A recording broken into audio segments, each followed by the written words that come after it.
بسم اللہ الرحمن الرحیم۔ اعتکاف کی شرائط۔ اعتکاف کی سب سے پہلی شرط یہ ہے کہ معتکف کا مسلمان ہونا۔ اعتکاف مسلمانوں کی عبادت ہے، لہٰذا اعتکاف کرنے والے کا مسلمان ہونا لازمی ہے۔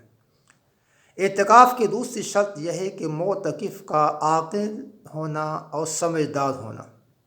مجنون، پاگل اور جس کے حواس صحیح نہ ہو تو اس کا اعتکاف نہیں ہوتا۔ اور تیسری شرط یہ ہے واجب اور سنت اعتکاف کے لیے روزے کا ہونا۔ تو واجب اور سنت اعتکاف روزے کے بغیر نہیں ہوتا۔ چوتھی شرط یہ ہے کہ خواتین کا مخصوص ایام سے پاک ہونا۔ اور پانچویں شرط یہ ہے کہ عورتوں کا اعتکاف ان کے گھر میں ہوتا ہے جبکہ مسجد میں نہیں ہوتا۔ تو اعتکاف کی چند شرائط ہیں۔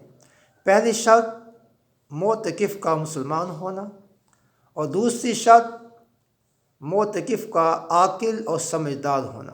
بالغ ہونا شرط نہیں ہے، سمجھدار ہونا ہی کافی ہے۔ اور تیسری شرط واجب اور سنت اعتکاف کے لیے روزے کا ہونا۔ اور چوتھی شرط عورت کا مخصوص ایام میں پاک اور صاف ہونا۔ اور پانچویں آخری شرط یہ ہے کہ عورت کا اپنے گھر میں اعتکاف کرنا